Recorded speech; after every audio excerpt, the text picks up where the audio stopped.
আল্লাহ রাব্বুল আলামিন বলেন, কাদ আফলাহাল মুমিনুন, ও মুমিনেরা তোমরা সফল হয়ে গেছো।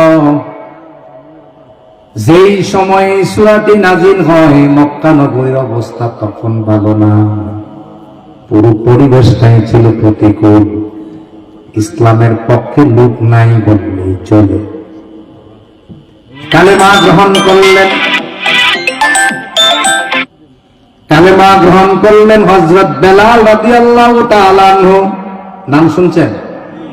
সকলে নাম শুনছেন? কালেমা গ্রহণ করলেন হযরত বেলাল রাদিয়াল্লাহু তাআলা আনহু। যেই যুগে আল্লাহ বলেন, আয়াত নাজিল করলেন তোমরা সফল, আর ওই দিকে অন্যদিকে হযরত বেলালকে গলার মধ্যে রশি বেঁধে কালেমা গ্রহণ করার অপরাধে মক্কার অলিতে গলিতে গুড়িয়ে গুড়িয়ে শাস্তির মুখোমুখি করেছেন। আল্লাহ বললেন তোমরা সফল হয়েছ। ওই যুগে কালেমা গ্রহণ করার অপরাধে হযরত বেলালকে একবার দুইবার নয়, অসংখ্যবার তার শরীরে মারধর করেছেন। বেলাল ইথিওপিয়া থেকে এসেছে, হাবশির গোলাম, বাড়ি নাই, ঘর নাই, কিছুই নাই। কিন্তু হযরত বেলাল রাদিয়াল্লাহু তাআলা আনহু কালেমা গ্রহণ করার কারণে মক্কার অনেক মানুষ বেলালকে সহ্য করতে পারল না। বেলালকে সহ্য করতে না পেরে শাস্তির মুখোমুখি করলেন। বেলালকে উত্তপ্ত রোদের মধ্যে শুয়ে রাখলেন, বালুকণাময় রৌদ্রের মধ্যে শুয়ে রেখে বেলালকে শাস্তির মুখোমুখি করলেন। পাথর দিলেন, পাথরের চাপা দিলেন। অবশেষে ছোট ছোট ছেলে মেয়েদের হাতে বেলালের হাত পা বেঁধে ছেড়ে দিলেন। তোমরা মক্কা নগরী ঘুরে ঘুরে দেখাও বেলালের কি অবস্থা। আল্লাহু আকবার বলেন। আল্লাহ বললেন, কাদ আফলাহাল মুমিনুন, তোমরা সফল হয়েছ। আর বেলালের এই পরিস্থিতি, আল্লাহ বলছে কি হয়েছে? সফল। আর বেলালের অবস্থা তো ঠিক। আমরা এখানে রাখলাম। খাব্বাব রাদিয়াল্লাহু তাআলা আনহু যখন কালেমা গ্রহণ করলেন তখনই এই সূরা নাজিল হয়। এই সময় সূরা নাজিল হয়। খাব্বাবের চিত্রটা একটু শুনুন। জ্বলন্ত অঙ্গার দেওয়া হলো, ও খাব্বাব, বলো রে খাব্বাব, কালেমা সারবানি, ঈমান সারবানি। খাব্বাব জবাব দিল, না না না, আমি জীবনের সব দিয়ে দেব, ঈমান দেব না। আল্লাহু আকবার, আল্লাহু আকবার। খাব্বাব ঈমান দিতে রাজি হলেন না। মক্কার ওই কাফের বেঈমান মুশরিকগুলো জ্বলন্ত অঙ্গার আনা হলো। জ্বলন্ত অঙ্গারের মধ্যে খাব্বাবকে শুইয়ে দিলেন। পিঠের নিচ দিয়ে চামড়াগুলো পড়ে গেল। খাব্বাবের শরীর থেকে করে চামড়াগুলো, শরীরের মাংসগুলো খসে খসে পড়ছে। কালেমা গ্রহণ করার পরে খাব্বাব যদি কখনো জামাটা খুলতেন, জামা খোলার পরে দেখা যাইত খাব্বাবের শরীরের মধ্যে বড় বড় গর্ত হয়ে আছে। এভাবে খাব্বাবকে শাস্তি দেওয়া হলো। বলো রে খাব্বাব, কালেমা সারবানি। খাব্বাব জবাব দিয়ে দিল, না না না না, সব দিয়ে দেব, এরপর কালেমা ছাড়ব না। আল্লাহু আকবার। ঠিক ওই সময় আল্লাহ বলেন, কাদ আফলাহাল মুমিনুন, মুমিনরা সফল। বুঝেন মুসলমান, ওয়াজ বুঝতে হবে, না বুঝলে মুখস্থ সারা রাত ওয়াজ শুনবেন, পরের দিন সকালবেলা কোনো কাজে লাগবে না। পরের দিন সকালবেলা মন্তব্য করবেন, অমুকের ওয়াজ এমন হয়েছে, অমুকের ওয়াজ এমন হয়েছে। আসলে আপনি ওয়াজ বুঝেনি নাই। আল্লাহ বললেন মুমিনরা সফল, আর এদিক দিয়ে মুমিন যা হয় সেই হয়ে যায় শাস্তির মুখোমুখি। হযরত আম্মার রাদিয়াল্লাহু তাআলা আনহু তিনি যখন কালেমা গ্রহণ করলেন, কালেমা গ্রহণ করার পরে তার পরিবারের সদস্যদেরকে আনা হলো, মারধর করা হলো। একটা পর্যায়ে আম্মার বেহুশ হয়ে গেলেন। মরুভূমির বেহুশ হওয়ার পরে মরুভূমির মধ্যে আম্মারকে শুইয়ে আম্মারের বুকের মধ্যে, পেটের মধ্যে পাথর দিয়ে চাপা দিয়ে ধরলেন। আল্লাহু আকবার। শাস্তির মুখোমুখি করলেন। আল্লাহ বলেন কাদ আফলাহাল মুমিনুন, ও মুমিনেরা তোমরা সফল। আর ওদিক দিয়ে কালেমা যে গ্রহণ করে তার উপরে শাস্তি চালু হয়ে যায়। মহিলা সাহাবীন হযরত সুমাইয়া রাদিয়াল্লাহু তাআলা আনহা কালেমা গ্রহণ করলেন। কালেমা গ্রহণ করার পরে আবু জেহেল তাকে নোটিশ পাঠালেন, ও সুমাইয়া কালেমা সারবিনি বল। ও সুমাইয়া কালেমা সারবিনি বল। সুমাইয়া জবাব দিয়ে দিল, না না আবু জেহেল, তোমার এই ক্ষমতার বাহাদুরি দেখে আমি কালেমা ছাড়ব না। বর্ষার আঘাতে সুমাইয়াকে দুনিয়া থেকে বিদায় করে দেওয়া হয়। আল্লাহু আকবার। আল্লাহ বলেন কাদ আফলাহাল মুমিনুন, মুমিনরা সফল। একদিকে বেলালের উপর নির্যাতন, অন্যদিকে খাব্বাবের উপর নির্যাতন, অন্যদিকে আম্মারের উপর নির্যাতন, অন্যদিকে সুমাইয়ার উপর নির্যাতন। খাব্বাব রাদিয়াল্লাহু তাআলা আল্লাহ নবীকে জিজ্ঞাসা করলেন। একদিন আল্লাহ নবী কাবা ঘরের দেয়ালে এলান দিয়ে বসা। যারা কাবা ঘরে গিয়েছেন তারা দেখেছেন কাবা ঘরের প্রান্তরটা বড় সুন্দর স্বচ্ছ। নবীজি কাবা ঘরের প্রান্তরে এলান দিয়ে বসে আছেন। খাব্বাব যে বললেন, ইয়া রাসূলুল্লাহ, আপনি কি একটা বার দোয়া করবেন না? আমাদের উপরে শাস্তির উপরে শাস্তি চলে।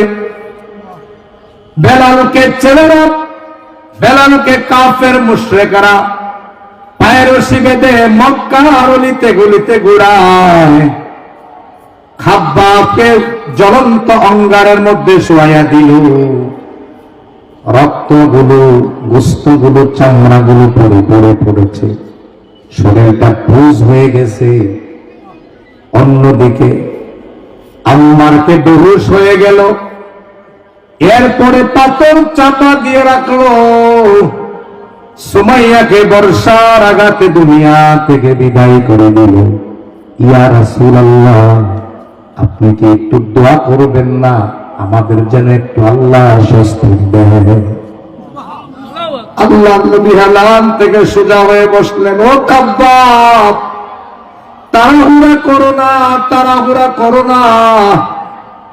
বিগত দিনে যারা কালেমা গ্রহণ করেছে, বিগত দিনে কালেমার মুখোমুখি যারা হয়েছে, তাদেরকে বুক পর্যন্ত গর্ত করে খাদিয়েছে, বুক পর্যন্ত গর্ত করে গর্তের মধ্যে ঢুকিয়েছে, ইট পাটকেল মেরেছে, চারদিক থেকে মেরে মেরে দুনিয়া থেকে বিদায় করেছে। ও খাব্বাব শোনো, খাব্বাব, বিগত দিনে যারা কালেমা পড়েছে, কালেমা পড়ার অপরাধে তাদের শরীর থেকে লোহার চিরুনি দিয়ে গোশতগুলোকে আছড়ে আছড়ে খুইয়ে ফেলেছে। তাদের শরীরে শুধু হাড়গুলো ছিল, তাদের শরীর থেকে গোশত নিয়ে যেতে পেরেছে, রক্তগুলো ঝরঝর করে জমিনে পেরেছে। এরপরও তাদের ভিতর থেকে ঈমান বাড়ি করতে পারে না। আল্লাহু আকবার। ও খাব্বাব, তাড়াহুড়া করো না। এমন একটা পরিবেশ, ওই পরিবেশ আল্লাহ কয় কাদ আফলাহাল মুমিনুন, মুমিনরা সফল। সুবহানাল্লাহ। কথা কি ওয়াজ বুঝছেন? পরিবেশটা কি খুব সহজ না কঠিন? কেমন কঠিন? আর আল্লাহ কি কয়? সফল। আল্লাহ কি কয়? সফল। আরেকটু শুনেন, শুনবেন একটু? কোন গ্রামের মানুষ তো কোন ওয়াজ কি করি না করি আউল জ্বলে যে বুঝেন নাই, এরপর একটু শুনেন, সহ্য করে একটু কামড়তে থাকে না কি কর? হ্যাঁ, আল্লাহ এবার বাদ দিলাম, এবার এই পর্যন্ত আমরা থাকলাম। কিছু সাহাবীর উদাহরণ দিলাম আপনাদেরকে। এই বাবা পৃথিবীর শ্রেষ্ঠ মানুষের নাম কি? মুহাম্মদুর রাসূলুল্লাহ সাল্লাল্লাহু আলাইহি ওয়াসাল্লাম। এবার তিনি খেয়াল করেন, মদিনায় যাওয়ার পর আল্লাহর নবীরে কেউ মারবে তো দূরের কথা, সামনে দাঁড়াইয়া কথা বলার সাহসও পায় নাই। সুবহানাল্লাহ গণ। কিন্তু তিনি যখন মক্কায় ছিলেন, মক্কায় থাকতে তিনি বাধ্য হলেন মদিনা চলে যেতে। হিজরত করার অর্ডার চলে আসলো, হাবিব আপনি থাকবেন না, হিজরতে চলে যান। রাতের বেলায় আল্লাহ নবী মক্কা থেকে পাড়ি দিতে হলো। নিজের জন্মভূমিতে থাকার জায়গা হলো না, কাফের বেঈমানদের যন্ত্রণায় আল্লাহ নবী সাল্লাল্লাহু আলাইহি ওয়াসাল্লাম মক্কা থেকে মদিনার অভিমুখে রওনা হলেন। সুরাকা নামে একজন লোক নবীজির পেছন দিক থেকে ধাওয়া করলেন, নবীজিকে ধরে ফেলবে। ঠিক এই মুহূর্তে সুরাকার যে ঘোড়া ছিল, ঘোড়া দহর করে গিয়েছিল, ওই ঘোড়াটা জমিনে বসে যায়। আল্লাহু আকবার। আল্লাহ নবী সাল্লাল্লাহু আলাইহি ওয়াসাল্লামকে আল্লাহ এখান থেকে উদ্ধার করে দিলেন। গারে সুর যারা উমরা করতে, হজ করতে গিয়েছেন তারা শুনেছেন, দেখেছেন। গারে সুরে ইচ্ছা করলে ওঠা সম্ভব নয়, এটা একটা ইয়াম বসে ওঠা সম্ভব, বড় উচ্চ জায়গা। ওই গারে সুরের ভিতরে আবু বকর, মুহাম্মদ সাল্লাল্লাহু আলাইহি ওয়াসাল্লাম দুইজনে আশ্রয় নিলেন। যেই গর্তের ভিতরে এখনো যারা যায়, এখনো যারা আমরা গিয়েছি সেখানে দেখেছি, ওই গর্তের ভিতরে এখনো মাথাটা উঁচু করে বসা যায় না। আল্লাহু আকবার। কুল কায়নাতের নবী, রাহমাতাল লিল আলামিন, রহমতের নবী, মায়ার নবী, দয়ার নবী জন্মভূমিতে থাকতে পারলেন না, চলে গেলেন মদিনার পথে। মানুষ দেখে ফেলবে, গারে সুরের মধ্যে 3 দিন 3 রাত অবস্থান করলেন, যেখানে মাথা উঁচু করে বসা যায় না। বলেন তো দেখি, এই সময়টা কি কষ্টটা কম না বেশি? আল্লাহ কাদ আফলাহাল মুমিনুন, মুমিনরা সফল। সুবহানাল্লাহ। এবার আসেন বর্তমান প্রেক্ষাপট নিয়ে আমরা একটু কথা বলি। পৃথিবীর চারদিকে যদি আপনি তাকান, মুসলমানরা শুধু মাইর খায়। আমি কি ভুল কইলাম? না পত্রপত্রিকা আপনারা পড়েন না? পৃথিবীর যেখানে যান, ফিলিস্তিনে যান মাইর খায় মুসলমান, কাশ্মীরে যান মাইর খায় মুসলমান, বসনিয়া হার্জেগোভিনা যান সেখানে মাইর খায় মুসলমান, পাশে রাষ্ট্র ভারতে যান মুসলমানদের বিচার হয় না বললেই চলে। মুসলমানদেরকে নির্বিচারে হত্যা করে, নির্বিচারে মুসলমানদেরকে আঘাত করে, কিন্তু মুসলমানদের মারার পরে মুসলমানদের বিচার করার কোন লোকই নাই। নাই আল্লাহ কি কয়? কাদ আফলাহাল মুমিনুন, মুমিন যারা সফল তারা। সুবহানাল্লাহ কইতেন না? মুসলমান যারা ঈমান গ্রহণ করে, বেশিরভাগ ঈমানদারদেরকে দেখবেন নিরীহ জীর্ণ শীর্ণ করে চলে। আপনারা যারা উমরা করতে গিয়েছেন সেখানে মক্কা নগরীতে দেখবেন অনেক ভিক্ষুক দেখা যায়, সেখানেও ভিক্ষা করে জিজ্ঞাসা করুন যদি তোমার বাড়ি কোথায়, বলবেন সিরিয়া। বাড়ি কোথায়? ইয়েমেন। বিভিন্ন কারণে বাড়িঘর ভেঙে নিয়ে গেছে, অন্যরা দখল করে ফেলেছে, কোন রকম কষ্ট করে মক্কায় আসে, পলাইয়া পলাইয়া, লুকাইয়া লুকাইয়া তারা ওই জায়গাতে তারা কালেকশন করে ভিক্ষা করে, তাদের ছোট ছোট ছেলে মেয়েদেরকে ভিক্ষার মধ্যে দিয়ে রেখেছে। আবার যখন পুলিশ দেখে দৌড় দিয়ে পালাইয়া যায়। আল্লাহ কয় কাদ আফলাহাল মুমিনুন, মুমিনরা চলতেই পারে না, মুমিনরা হালাল খাওয়ার কারণে, হালাল ইনকাম করার কারণে মুমিনরা ভালো করে ভালো খাবারও খাইতে পারে না, মুমিনরা ভালো করে চলতে পারে না। অন্যদিকে মুমিনের পাশাপাশি যারা যারা সুদের সাথে সম্পৃক্ত, যারা ঘুষের সাথে সম্পৃক্ত, যারা জিনার সাথে সম্পৃক্ত, যারা জুলুমের সাথে সম্পৃক্ত, যারা মাস্তানির সাথে সম্পর্ক, তারা টাকারই অভাব নাই। ঠিক আস্তে বলেন যে ঠিক ঠিক নয় কি? আল্লাহ তো কাদ আফলাহাল মুমিনুন, তারা থাকলে কি হইব? বিজয় হবে মুসলমানদের। সুবহানাল্লাহ। ওয়াজকে আপনারা বুঝেন, বুঝাইয়ে ইনশাআল্লাহ আরো আগাই আরেকটু বুঝে দেন।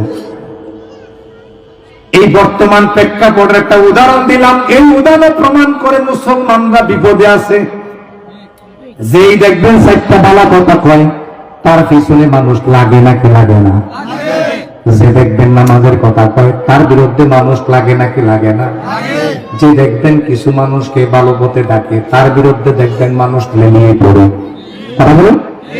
আর আল্লাহ কয় কাদ আফলাহাল মুমিনুন, তোমরাই হইবে সফল, হয়ে গেছো। ও মুমিনরা, ও মুমিনেরা, তোমরা নিশ্চিত সফল হয়ে গেছো, পেরেশানি করো না। আল্লাহু আকবার। এইবার আসেন সফল কারে কয়, তার ব্যাখ্যা আমরা শুনি। এতক্ষণ শুনলাম যেই সময় আল্লাহ কোরআন নাজিল করলেন, ওই চিত্রটা আপনারা সকলে বললেন ভয়াবহ, কিন্তু এরপর আল্লাহ কেন বললেন কাদ আফলাহাল মুমিনুন, মুমিনরা সফল? বর্তমান প্রেক্ষাপটের দিকে আপনাদেরকে চিত্র তুলে ধরলাম। যারা ঈমান গ্রহণ করে তারা ভালো নেই, তারা মাইর খায়, তারা কথা শুনে, তারা গালি শুনে, তারা মন্দ শুনে। এরপর আল্লাহ বললেন মুমিনরা সফল। এবার আসুন আমরা শুনবো বর্তমান প্রেক্ষাপটে সফল কারে কয়। বর্তমান প্রেক্ষাপটে সফল বলে তারে লেখাপড়া করলো, অনার্স করলো, মাস্টার্স করলো, ভালো একটা চাকরি পাইলো, ভালো একটা টাকা কামাই করলো, বাড়িতে কষ্ট করে একটা বিল্ডিং বানালো, 3 তলা 5 তলা 10 তলা বিল্ডিং বানালো। মানুষ এবার দোকানে বসে, মানুষ রাস্তাঘাটে বলে অন্তত যাইব এই লোকটা চাকরি করে এখন সফল। সফল কয়নি হ্যাঁ কয়নি কয় কয় বলিনি বলিনি। বলে বলে এবার আরেকটা উদাহরণ দিই। এক মিয়া মনে করেন ছোট্ট একটা বাচ্চা, 2টা বাচ্চা, আব্বাটা মারা গেছে। এবার আম্মায় কষ্ট করে বাচ্চা দিলে হ্যান্ডজাও খাইয়া, আমরা বাসা যাবে কই আর কি, এমনি কইলাম, কোন রকম জীবনটা কাটাইছে। একটা সময়ে ছেলেগুলো বড় হইল, ছেলেটি বড় হয়ে চাকরিতে গেল। চাকরিতে যাওয়ার পরে বাড়িতে একটা বিল্ডিং দিল, ঘর সাজাইলো, আম্মারে উমরা করাইলো, হজ করাইলো। এবার দেখবেন এই এলাকার নয়, সব দুনিয়ার মানুষ বলে আল্লাহ তারার দিকে মুখ তুলে তাকাইছে। এটাও দাসতে পারে, ওই যে এলাকার মানুষ বুঝে না। ওয়াজ তো চলে না, না কয়নি? আল্লাহ কি এর আগে তার চাইছে না? তো না চাইলে বাস্তবা দেখলে মানুষ মনে করে গরিব মানুষটা এখন চলতে পারে, সে সফল। আমি আরেকটা উদাহরণ দেই। এখন মানুষ মনে করে টাকা যদি হয় তাইলে লোকটা সফল। 2 নম্বরে টাকার উদাহরণ দিলাম, যে যাদের বাচ্চাটা ফলায় মারা গেল, বাড়িতে বিল্ডিং করলো, আম্মারে হজে পাঠাইলো, আব্বারে হজে পাঠাইলো, তারা সফল। এবার অন্যদিকে আসুন, আরেকটা সফলতা মানুষ মনে করে যে এই লোকটা এতদিন পর্যন্ত কষ্টে ছিল, এখন ক্ষমতা চলে আসছে, ক্ষমতা আসার কারণে লোকটা সফল। বলিনি বলে বলে যাই হইছে না হইছে, সে মেম্বার, সে চেয়ারম্যান, সে এমপি, সে মন্ত্রী, সে প্রধানমন্ত্রী, সে এলাকার মাতাব্বর, যেই হোক না কেন, যদি তার হাতে ক্ষমতা আসে, এলাকার সাধারণ মানুষ বলে লোকটা সফল। বলিনি বলে না, সবাই তো বলে নাকি বলে না। এবার আপনাদেরকে একটু উদাহরণ দিয়ে কান খারাপ করে আলোচনা ফিনিশ হয়ে যাবে। দুনিয়াতে যারা অর্থ সম্পদের মালিক ছিল, তার ভিতরে কারণ একজন। যারা বহাইরা কারণ দেখেছেন মিশরে, এখনো যদি মিশরে বহাইরা কারণ, যেই সাগর, ওই সাগরের এই প্রান্তে দাঁড়ালে ওই প্রান্তটা দেখা যায় না। কি যায় না? এই জায়গাটা পুরো এরিয়াটা ছিল কারণের, এরিয়াটা ছিল কার? কারণের সম্পদের অভাব ছিল না, গোডাউনের অভাব ছিল না। আল্লাহ নিজেই বলেছেন কারণকে আমি এমন সম্পদ দিয়েছি যেই সম্পদ বোঝা বহন করে নিতে লোক লাগে, একদল শক্তিশালী লোক লাগে সাবিরি নিতে। আল্লাহু আকবার। তাইলে সম্পদে কম না বেশি? এবার বলেন তো দেখি, কারণের এত সম্পদ আল্লাহ কি কারণকে অপমান কইরা দুনিয়া থেকে বিদায় করছে নাকি করে নাই? কারণকে জমিনে দাবিয়ে দিয়েছে। আমি সারা পৃথিবীতে খোঁজ খবর যদি আপনি নেন, আমার পক্ষে নেওয়া সম্ভব না। আপনি যদি সারা পৃথিবী খোঁজ খবর নেন, সারা পৃথিবী খোঁজ খবর নিয়ে দেখবেন কারণ নামে একজন মানুষও পৃথিবীতে। এবার বলেন তো দেখি, কারণ কি সফল না বিফল? আসতে বললেন যে সফল না বিফল? সম্পদের কি অভাব ছিল? সম্পদ থাকার পর আপনারা সবাই বললেন কারণ বিফল। কারণের নাম নেওয়ার মানুষ নাই।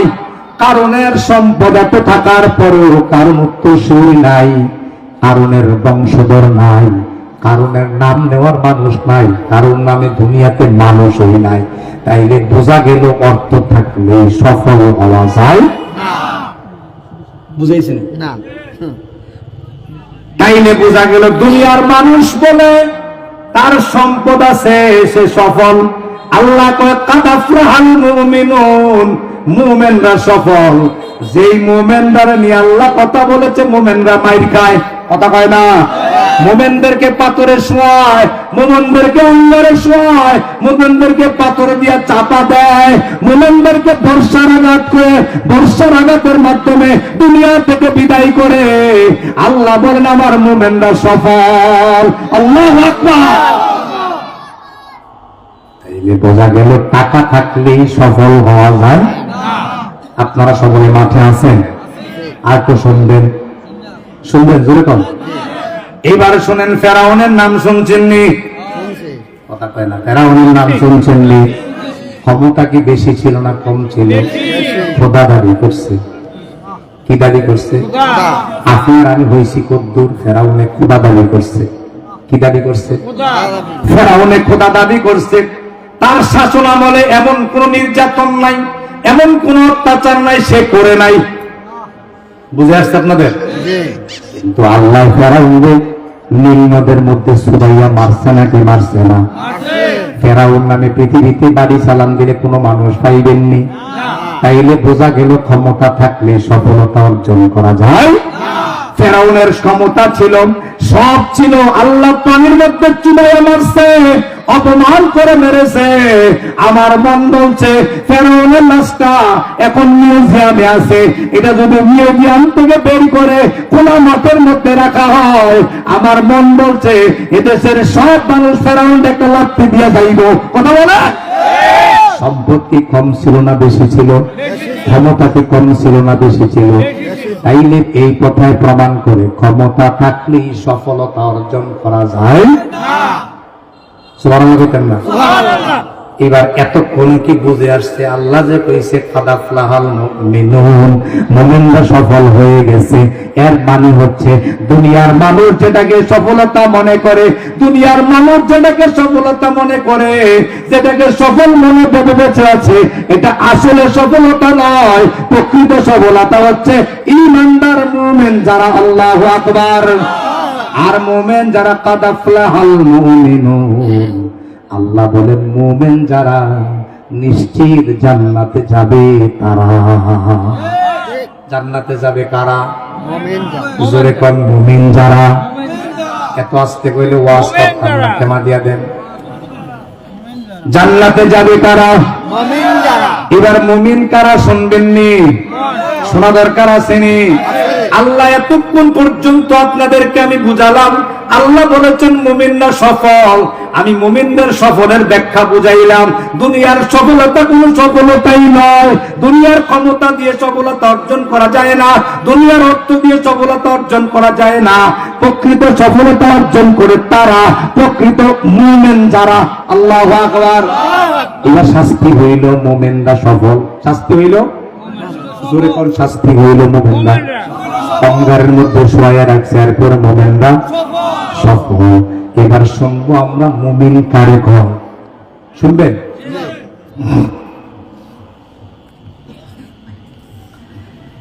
আল্লাযীনা হুম ফী সালাতিহিম খাশিউন, আল্লাহ বলেন মুমিন তো হবে তারা নামাজের মধ্যে বিনয়ী হবে যারা। সুবহানাল্লাহ কইতে। এবার নামাজ যদি না করেন মুমিন আপনি থাকলেন কেমনে?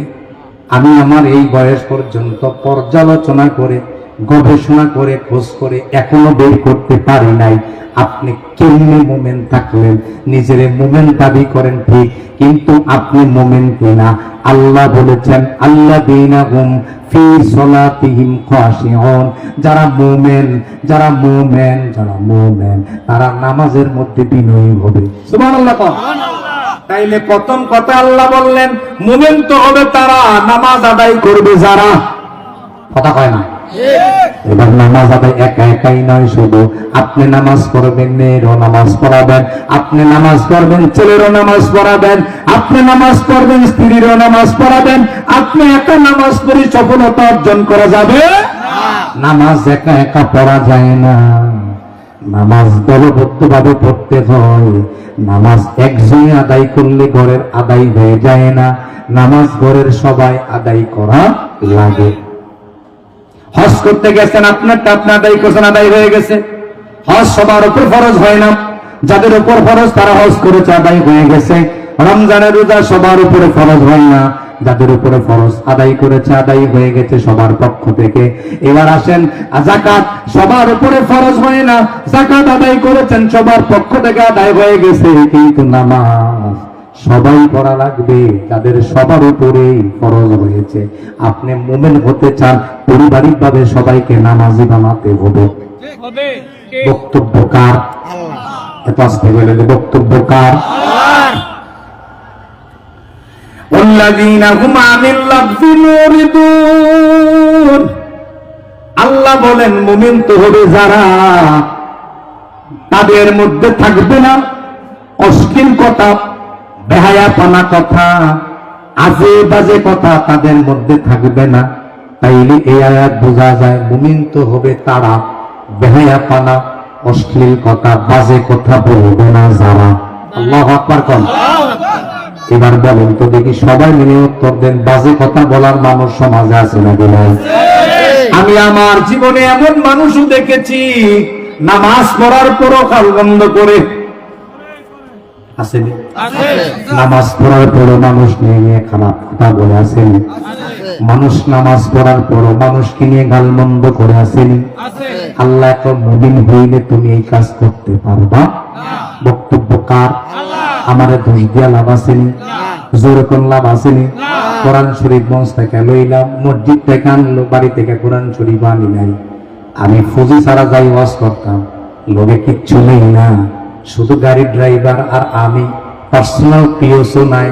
দেশের বিভিন্ন প্রান্তরে আপনার সন্তান যায়, আপনাদের সন্তান যায়, এজন্য যাই যেন কোরআন থেকে কিছু কথা শোনাতে পারি। যেখানে যাই বলে কোরআন শরীফ দেন, মসজিদ থেকে কোরআন শরীফ নেই, ওয়াজ কইরা দিয়া গেলাম, কোরআন শরীফ রাখা দিয়া গেলাম মসজিদে। মানবেন কি মানবেন না এটা আপনাদের ব্যাপার, আমার দোষ দিয়ে কোনো লাভ নাই।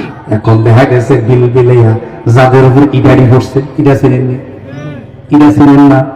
গাছের থেকে ডিল মাইরা যে আম পারে, এটা ছোটবেলা আমরা কইতাম ইডা। কি কইতাম? জোরে কন। এই ডিল মারলে, ইডা মারলে যেমনি কখনো কখনো আমের উপরে না হইরা মালিক বেড়ি গায়ে পড়ে পড়ে। এবার মালিক বেড়ি সিটটা ঘরের থেকে দাঁড়িয়ে তার কত সাহস, সে আম পাড়তে এসে ইটা দিছে আমার উপরে বসে, তার একদিন আমার একদিন করে দৌড়ানি দেয়নি। এবার আমরাও কি করতাম ছোটবেলা, এবার কোন রকম হাত প্যান্ডা টান দিয়ে ধরে একটা দৌড়, আমার আর পায় কই? জোরে কোন আমারে পায় কই? আমি ওয়াজ করলাম, ইটা দিয়ে গেলাম, জারফে পড়ার পড়লো, এবার কোরআন শরীফ বন্ধ করলাম, খাইলাম, গাড়ি ঢুকলাম, চলে আসলাম। পরের দিন সকালবেলা আমারে পায় কই? এবার একটা আরেকটারে কয়, হুজুরের কথাটি যায় কইয়া গেছে, কলজার মধ্যে লাগছে, মনটা শান্তি হয়ে গেছে। আল্লাহু আকবার। এর নাম হচ্ছে তাদাফলাহাল মুমিনুন, মুমিনের সফলতা এর নাম। বুঝলেননি? বত্তা দিয়া ভাত খায় আলহামদুলিল্লাহ কয়, কথা কয় না কেন? কিন্তু ভালো খাবার কয় আলহামদুলিল্লাহ কয় না এমন মুসলমান আসেনি? এই আসতে বললেন। আমি আমার জীবনে বহু জায়গায় গিয়েছি, বহু জায়গার দাওয়াত খেয়েছি, খাবার খেয়েছি, শুরুতে বিসমিল্লাহ নাই, শেষেও আলহামদুলিল্লাহ নাই, এমন খাওয়ানোর লোক আমার দেখা হয়েছে।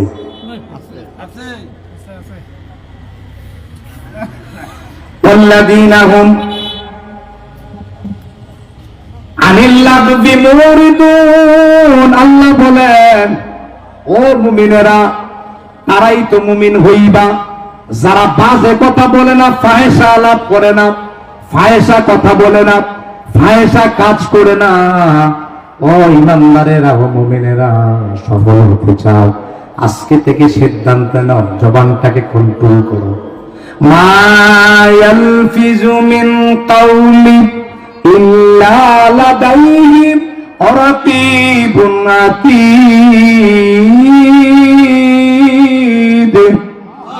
আল্লাহ বলেন, ও দুনিয়ার মানুষ শোনো, তোমরা মুখ দিয়া যা বাইর করো, আমি আল্লাহ এমন ফেরেশতা রেখে দিয়েছি, মাইক করতে দেরি, লিখতে দেরি না।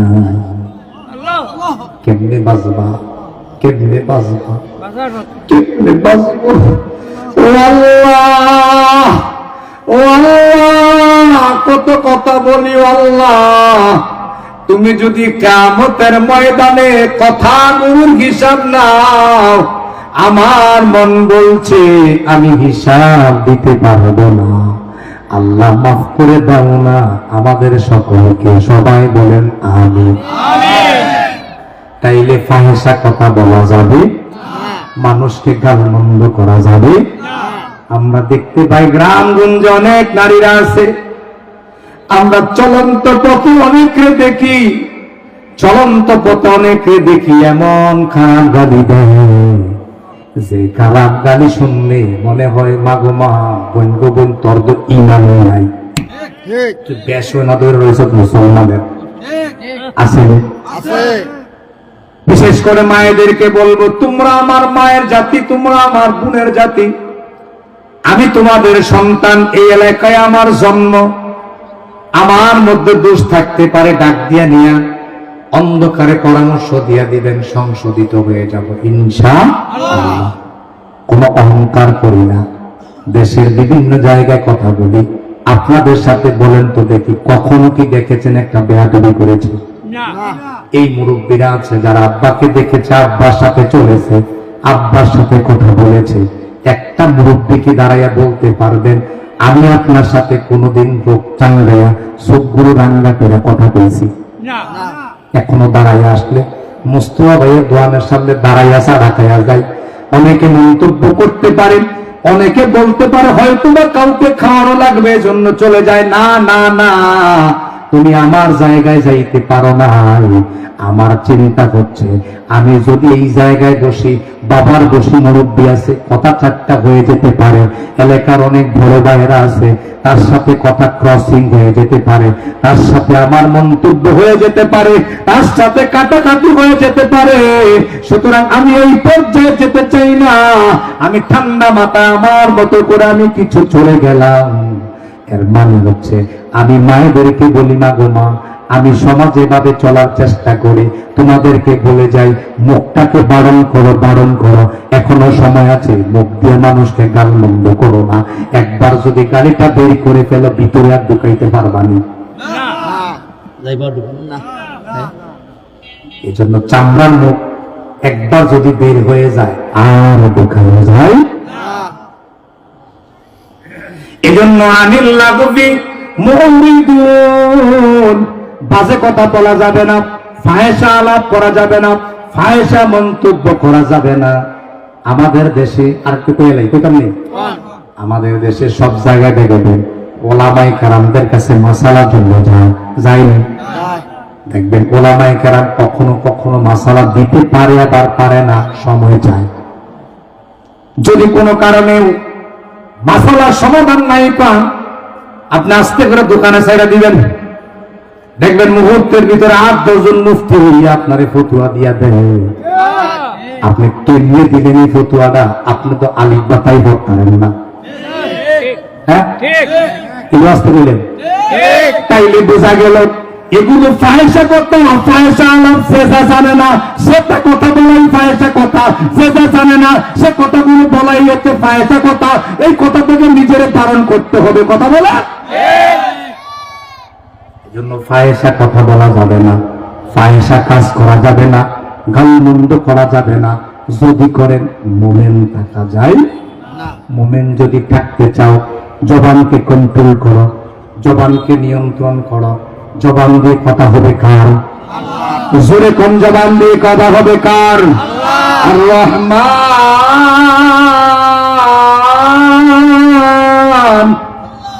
আল্লামাহুল বায়ান খলাকাল ইনসান আল্লামাহুল বায়ান। মানুষ বানালেন যিনি, কথা হবে কার? কথা হবে তার। এজন্য আল্লাহর বাইরে কথা বলা থেকে নিজের বিরত রাখেন। আল্লাহ কবুল করে বললাম। আর একটু শুনবেন, মুমিনের 1 নাম্বার আমি বলেছিলাম তারা নামাজি বিনয়ী হবে। 2 নম্বরে বাজে কথা বলবে না, ফায়সা আলাপ করবে না, ফায়সা গল্প বলবে না, অন্যকে গালমন্দ করবে না, অন্যকে নিয়ে মন্তব্য করবে না। বিভিন্ন ব্যাপারে কথা বলার আগে জেনে শুনে কথা বলবে।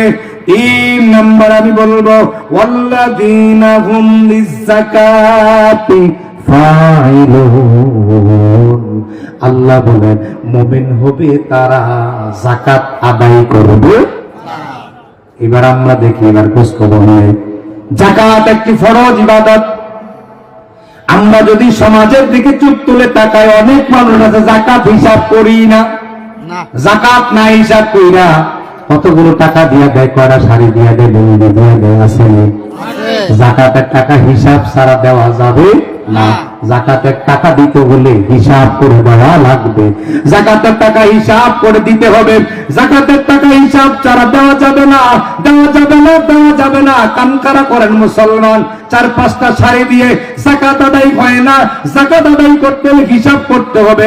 কত টাকার মালিক, স্বর্ণ কত আছে, মূলধন কত আছে, ক্যাশ কত আছে, সবগুলোকে একসাথে করে হিসাব করে শতকরা 2.5 টাকা যাকাত দেওয়া ফরজ। যাকাত দেওয়া কে? এবার সবাই মিলে এখন যাকাতের টের মালিক কে?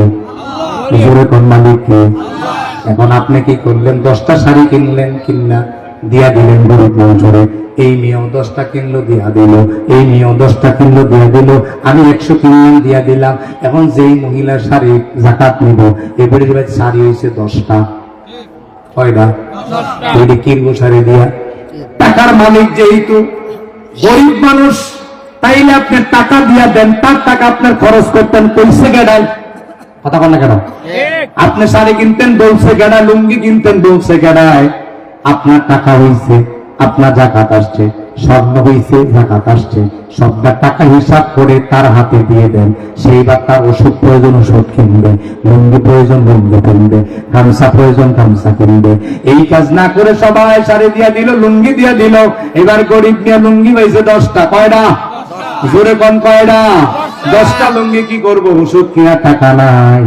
এবার দোকানদারের কাছে গিয়া কয়, ভাইজান আমার কাছ থেকে যদি মেহেরবানি করে 5টা শাড়ি রাখতেন, 5টা লুঙ্গি রাখতেন, তাইলে আমি ওষুধ কিনা খাইতাম। এবার দোকানদার লুঙ্গির এবার দইরা কয়, চাচা যেই লুঙ্গি দিছে এদিক ওদিক দেখা যায়, এই লুঙ্গি কিনবো কেনা? মহিলা বেরিয়ে কয়, যাকাতের যেই শাড়ি আপনারে দিছে এই শাড়ি দিয়ে কারো দিতে পারতেন না, এই শাড়ি বিক্রি করা যাবে না। এটি যাকাত দেওয়ার সময় কিছু কিছু কোম্পানি বের করে। এবার মহিলা হায় হায় করে আর কান্দে, ওষুধ খাওয়ার টাকা নাই, শাড়ি দিয়া কি করবো? আমি কি কথাগুলো যৌক্তিক বললাম না যৌক্তিক? তাইলে বোঝা গেল টাকার মালিক যদি গরিব হয়, গরিবের হাতে টাকা দিয়া দেন। এবার গরিব যা খুশি তা কিনুক, নাকি? এবার যাকাত দেওয়ারা খেয়াল করেন, নিজে নিজে হিসাব করে যাকাত দিয়েন না। আলেমদের সাথে বলবেন, হুজুর আমার স্বর্ণ আছে এতটুকু, আমার ক্যাশ টাকা আছে এতটুকু, মিল্লা হয়েছে মূল্য এতটুকু, আমি কত টাকা যাকাত দেওয়া লাগবে? আলেমদের কাছে ফতুয়া নিয়ে যাকাত দিবেন। সামনে রমজান আসতেছে, আমি হাতে ধরি পায়ে পড়ে বলে যাই, যাকাত দেওয়া থেকে নিজের কেউ মাহরুম করলেন না, গরিবের সম্পদ পেটে ঢুকাইয়েন না। কিয়ামতের ময়দানে গরিব মামলা দায়ের করবে, মামলার আসামি হবেন আপনি। দুনিয়ার মামলা আসামি হলে বাঁচা যায়, দুনিয়ার মামলার আসামি হলে জামিনে আসা যায়, দুনিয়ার মামলার আসামি হলে জামিনে এসে যা খুশি তা করা যায়। আল্লাহর আদালতে মামলা হয়ে গেলে ওই মামলা কোনদিন জামিন পাওয়া যাবে না। আরেকটু শুনবেন, ওয়াল্লাযীনা হুম লিফুরুজিহিম হাফিজুন। ও দুনিয়ার মানুষ শোনো, মুমিন তো হবে তারা যারা লজ্জাস্থানকে হেফাজত করব। কোন স্থানকে? লজ্জাস্থানকে হেফাজত করবে। তারা জিনা করবে না, ব্যভিচার করবে না। যারা লজ্জাস্থানকে হেফাজত করতে পারবে তারাই হবে মুমিন। ঠিক সমাজে এখন পরকী আছে নাকি নাই? সমাজে এখন খারাপ কাজ আছে নাকি নাই? এটা আমিও হতে পারি, আপনিও হতে পারেন, এটা যেই হোক না কেন এই ধরনের কাজ থেকে নিজেকে বিরত রাখতে হবে। আদেশ করেছেন কে? যদি আপনি লজ্জাস্থানকে হেফাজত করতে না পারেন তাইলে মনে রাখেন আপনি এখনো মুমিন হতে পারেন না। আর মুমিন হতে না পারলে সফল হতে পারবেন না। এজন্য লজ্জাস্থানকে হেফাজত করতে হবে। নারীদের শরীরে অনেক অবয়ব রয়েছে, এগুলো লজ্জার বিষয়। ডেকে ডেকে চলা আমরা দেখতে পাই সমাজে, চুল ছেড়ে হাঁটে, এখনো বোরকা ব্যবহার করে না, বোরকা থেকে নিজেকে বিরত রেখেছে, উপযুক্ত মেয়েটাকে রাস্তা দিয়ে যায়, তারা এখনো পর্দা ব্যবহার করে না। এই যে আপনি নিজেকে আড়াল করলেন, নিজের এই কাজ থেকে নিয়ে গেলেন, আল্লাহ বলেন তুমি এখনো মুমিন হতে পারো না। والذين هم لأماناتهم وعهدهم راعون। আল্লাহ বলেন এই পর্যায়ে সে মুমিনতে হবে তারা আমানত রক্ষা করবে। যারা কি রক্ষা করবে? যারা আমানত রক্ষা করবে, আমানতের খেয়ানত করবে না। এখন সমাজ থেকে আমানত উঠে গেছে বললেই চলে। আমানত মানুষের মধ্যে নাই, আমানত থেকে নিজেকে সরিয়ে নিয়েছেন। ও মুসলমান, আমানত শুধু টাকাই নয়, আমানতের ব্যাখ্যা আমি একটু করি, মনোযোগ দিয়ে শুনুন। কোন বন্ধু আপনার কাছে একটা কথা বললো, ভাই আপনার কাছে একটা কথা আমানত রাখি, কথাটা কারোর কাছে বলবেন না, এটাও আমানত। ঠিক কথা কয় না? ঠিক আপনার কাছে আপনার শ্বশুর বিয়ে দিল, আপনার স্ত্রীটা আপনার হাতে উঠে দিল, আর বলে দিল শ্বশুর জান, শ্বশুর আব্বা জান বলে দিল জামাই আমার মেয়েটাকে তোমার হাতে তুলে দিলাম, তোমার হাতে আমানত রাখলাম। আপনার স্ত্রীটা মৃত্যুর আগ পর্যন্ত অন্যের জন্য আপনার কাছে দিল, সে আপনার কাছে আমানত। কথায় কথায় আপনি তারে মারধর করতে পারেন না। ঠিক আস্তে করে বলছে, কথায় কথায় তারে মারধর করতে পারেন না, কথায় কথায় তারে তালাক দিতে পারেন না, কথায় কথায় ঘর থেকে বের করে দিতে পারেন না, কথায় কথায় জুলুম করতে পারেন না। কারণ হচ্ছে আপনার স্ত্রী আপনার কাছে আমানত। ঠিক বুঝাইছে? এবার আল্লাহ আপনারে 5টা ছেলে দিয়েছে, 3টা মেয়ে দিয়েছে। এখন 5টা ছেলে 3টা মেয়ে আপনার কাছে আমানত।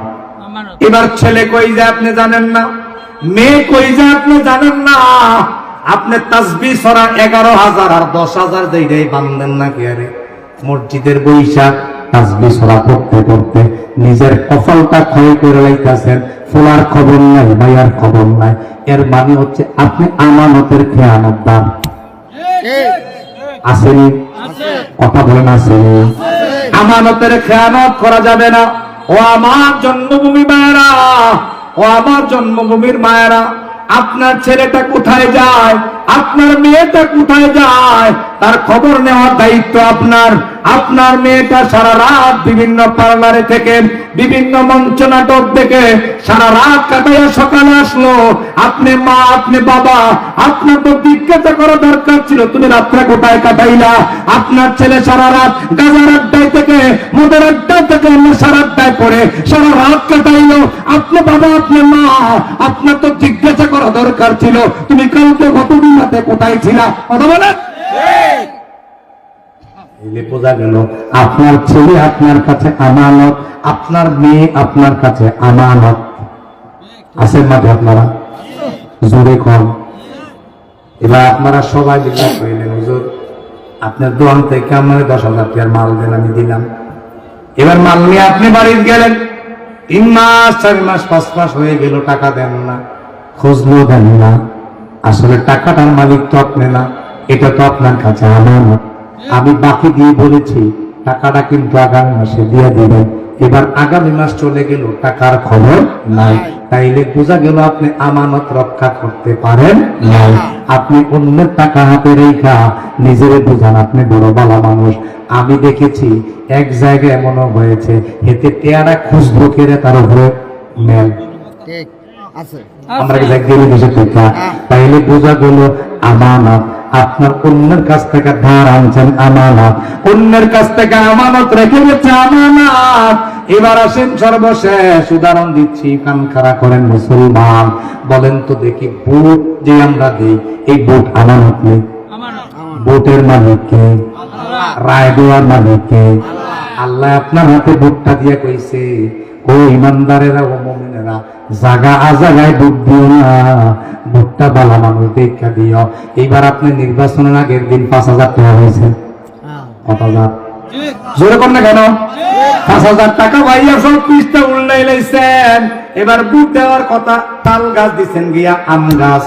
আমানতের খেয়ানত হইছেনি, এগুলো সমাজে নাই। জোরে কর নাই। তাইলে বোঝা গেল আমানতের খেয়ানত করা যাবে না। তাআওয়ানু আলাল বিররি ওয়াত তাকওয়া ওয়ালা তাআওয়ানু আলাল ইসমি ওয়াল উদওয়ান। তুমি রায় দেও সেই দিকে, ভোট দেও সেই দিকে যেদিকে আল্লাহ ওয়ালারা আছে, যেদিকে ভালো মানুষ আছে। যেদিকে ভালো মানুষ নাই, আল্লাহ ওয়ালা নাই, পাপের কাজ আছে, সেদিকে রায় দেওয়া যাবে না। এই কথা